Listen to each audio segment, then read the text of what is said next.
Hello class six हमने online class में शब्द निर्माण, उपसर्ग और प्रत्यय पढ़ा था। तो आपके द्वारा ये पढ़ा गया था। अब इस पाठ को मैं समझाने का प्रयास करूँगी आपको कि उपसर्ग और प्रत्यय होते क्या हैं। तो उपसर्ग और प्रत्यय ये दोनों ही शब्दांश है। शब्दांश का अर्थ होता है शब्द का अंश, पूरा शब्द नहीं, शब्द का अंश। ठीक है।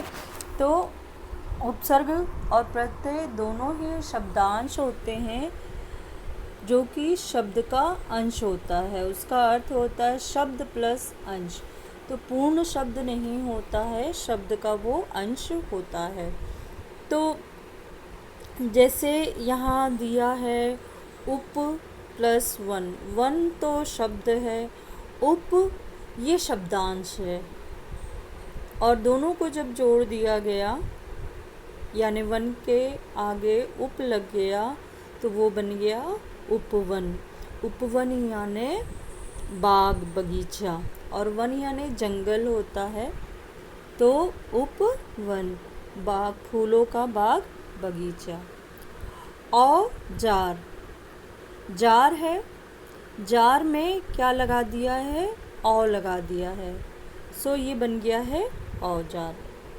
तो हम देखते हैं कि शब्द नहीं बल्कि शब्दों के अंश लगाकर शब्द में शब्दों के अंश शब्दों के साथ जोड़कर या शब्द के साथ जोड़कर आगे या पीछे लगाकर वो उपसर्ग प्रत्यय लगाया जाता है। तो जो शब्दांश किसी शब्द से पहले जुड़कर उसके अर्थ में परिवर्तन लाते हैं वे उपसर्ग कहलाते हैं, या वे शब्दांश उपसर्ग कहलाते हैं। तो जो शब्दांश किसी शब्द से पहले जुड़कर उसके अर्थ में परिवर्तन लाते हैं वे शब्दांश उपसर्ग कहलाते हैं। तो इस प्रकार उपसर्ग अर्थात शब्दांश मूल शब्द में आगे जुड़ जाते हैं, मूल शब्द से वो क्या होते हैं, आगे जुड़ जाते हैं। तो ऐसे बहुत सारे उपसर्ग हैं जो कि हिंदी में हम अपनी भाषा में प्रयोग करते हैं और उनसे नए शब्द बनाते हैं और उनका अर्थ परिवर्तन होता है। तो जैसे कि हम देखते हैं कि विलोम शब्द एक बहुत उपसर्ग का एक बहुत बड़ा उदाहरण है। विलोम शब्द में कई शब्द ऐसे होते हैं जिसमें हम शब्दों के अंश लगाकर उसका अर्थ बिल्कुल बदल जाता है। जैसे कि सत्य है, सत्य के आगे जब अ लगा देते हैं तो असत्य हो जाता है। ठीक है। तो इसी तरह से जैसे सफल है, सफल के आगे अ लगा दिया तो असफल हो गया। दोनों के अर्थ में कितना भिन्नता हो गई, दोनों ही जो अर्थ है वो बिल्कुल भी अलग हो गए हैं। तो जैसे ज्ञान हो गया, ज्ञान के आगे अ लगाया अज्ञान हो गया। और स्वीकार है, स्वीकार के आगे अ लगा दिया अस्वीकार हो गया। धर्म, धर्म के आगे अ लगा दिया अधर्म हो गया। और दोनों का ही जो अर्थ है इनका, दोनों का, धर्म का अलग अर्थ हुआ और अधर्म का अलग अर्थ हुआ। दोनों ही अर्थों में बहुत परिवर्तन हो जाता है।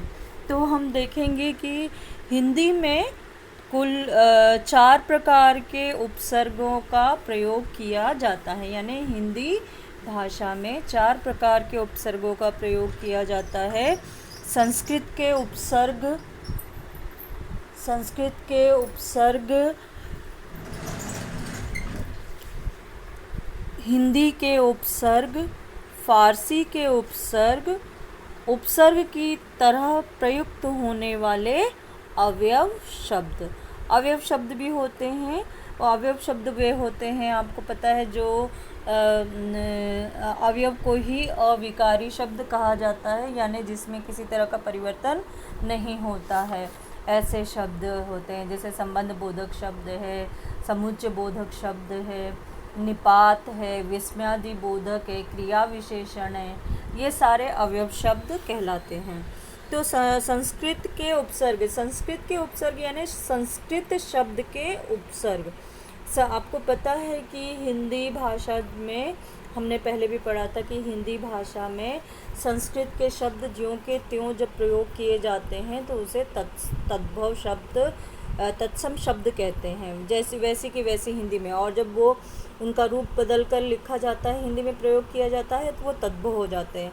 तो इसी तरह से संस्कृत के जो उपसर्ग हैं, यानी कुछ शब्दांश, शब्दों के अंश हैं जो संस्कृत में हैं, उनको हिंदी में हम हिंदी भाषा में इनका प्रयोग करके नए शब्दों का प्रयोग करते हैं। तो उसमें मैं एक एक एग्जाम्पल करती जाऊंगी। जैसे अति है, अति यानी अधिक होता है, तो अत्यंत, अत्यधिक। अप यानी बुरा, अभाव, अधूरा, अपव्यय, अपकार, अपमान। इसी तरह से दिया है अ यानी अभाव, अज्ञान, अधर्म, अस्वीकार। अन यानी भी अभाव होता है, अनादर, अनजान, अनावश्यक। अनु पीछे, अनुवाद, अनुरूप, अनुक्रम। अव पतन, अनादर, बुरा, नीचे। अवगुण, अवगत। आ तक, सीमा, पूर्ण। आगमन, आजन्म, आरंभ। अभी, सामने, पास, चारों ओर।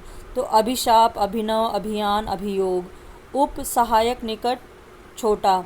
तो उपयोग, उपक्रम, उपस्थित, उपवन, इस तरह से शब्द होते हैं। दुर यानी बुरा होता है, कठिन, दुर्गम, दुर्जन, दुर्दिन। प्रति यानी उल्टा, सामने, प्रतिकूल, प्रतिवाद। विशेष, अलग। विजय, वियोग, विरोध। सु यानी अच्छा, सुयोग, सुपुत्र, सुपात्र, सुअवसर।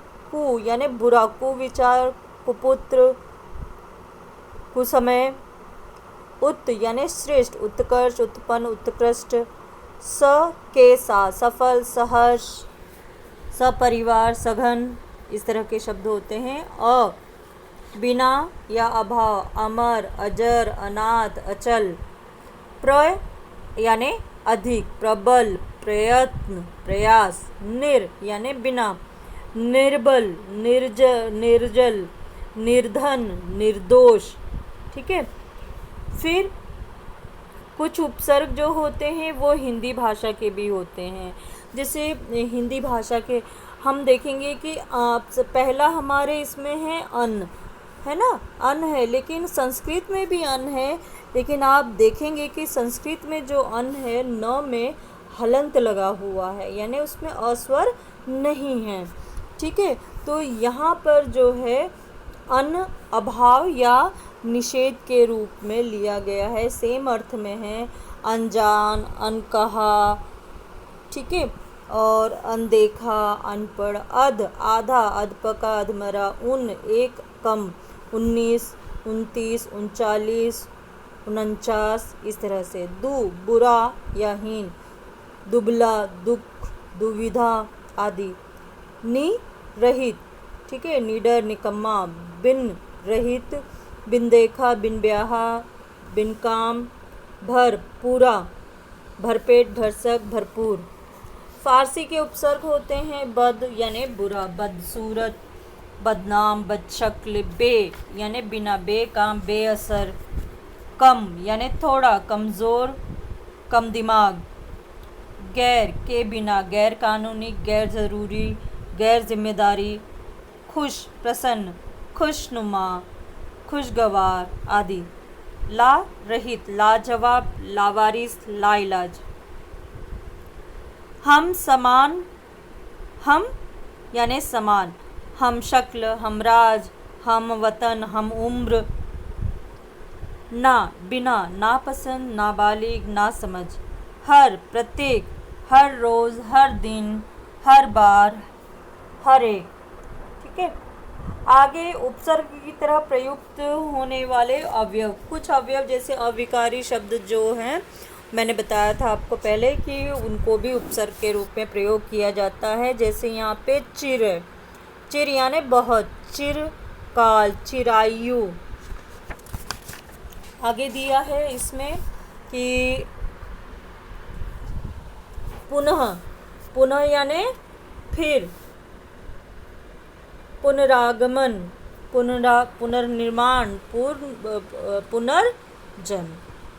आगे है अधः, के बीच, अधोपतन, अधोगति, अधोमुख आदि। सत, श्रेष्ठ, सत्कार, सत्कार्य, सज्जन। अंतर, भीतर, अंतरात्मा, अंतर्यामी, अंतर्राष्ट्रीय। तो बच्चों ये सारे शब्द जो हैं, इनको शब्द कैसे बनाते हैं ये ज़रूर करके रखिएगा, क्योंकि यूटी में इस तरह के क्वेश्चंस पूछे जाएंगे। और अगर वाइवा होता है आप लोगों का तो वाइवा में भी ये पूछा जा सकता है। तो अपना ख्याल रखें और इसको बार बार पढ़ें, अपना ध्यान रखें।